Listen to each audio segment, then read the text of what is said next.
première mission que j'ai eue, c'était d'apprendre le chinois et de m'inculturer dans la culture chinoise, la culture de Hong Kong. Et depuis 3 ans maintenant, je suis vicaire en paroisse, Holy Redeemer Church, qui est une paroisse dans les nouveaux territoires près de Shenzhen. Et je suis vicaire avec un curé qui est chinois hongkongais. Et on a une paroisse assez vivante, voilà, avec 2500 chrétiens qui viennent tous les dimanches, à peu près 7 messes le dimanche. Et puis voilà, un service donc, du coup, au niveau de tous ceux qui viennent à l'église. Et puis en même temps, on va aussi le ministère de prêtres classique, dans les hôpitaux, les écoles, les maisons de retraite, là où il y a des besoins, là où on est appelé. Et donc c'est une mission qui est très riche, avec beaucoup de gens qui demandent à être baptisés, qui s'intéressent à la foi chrétienne. Sur ma paroisse, on a à peu près 180 catéchumènes qui se préparent au baptême. Alors l'appel pour la Chine, il est venu de mon supérieur, qui le jour où j'étais ordonné diacre, m'a dit « Nicolas, toute ta vie tu pars pour la Chine ». Mais en fait c'est né par le volontariat des missions étrangères de Paris. Pendant mes études, je suis parti 5 mois au Cambodge comme professeur de français et d'informatique.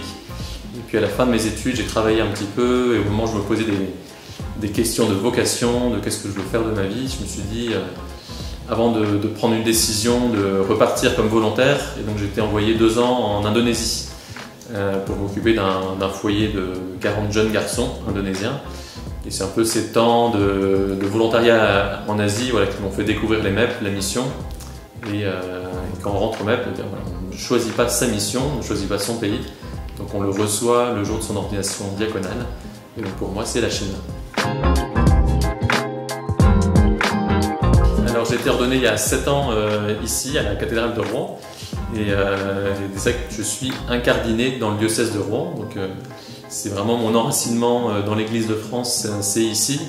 Et ça peut très bien rester sur le papier, et n'être que sur le papier. Et j'essaye de le faire vivre en gardant des liens autant que possible, alors soit par les moyens de communication, par Internet, et aussi une fois tous les 3 ans, voilà, comme maintenant, quand je reviens en France, du coup, de passer du temps dans le diocèse, faire un peu le tour des paroisses, des écoles pour faire des témoignages missionnaires dans les écoles, et puis les aumôneries étudiantes, et puis bien sûr de rencontrer notre évêque pour un temps d'échange, de prière avec lui. Voilà, je vais vous apprendre la façon dont se saluent les chrétiens en Chine. Et ça se dit en 4 caractères chinois pour dire que Dieu vous bénisse et vous garde. Donc en chinois, on le dit Tin Ju Po Yao. Tin, c'est le ciel. Ju, c'est le Seigneur, avec un ton qui remonte. Ju, parce que Ju, c'est le cochon, donc il faut faire attention. Et Po Yao, ça veut dire bénir et protéger. Donc Tin Ju Po Yao, que Dieu vous bénisse et vous protège. Amen.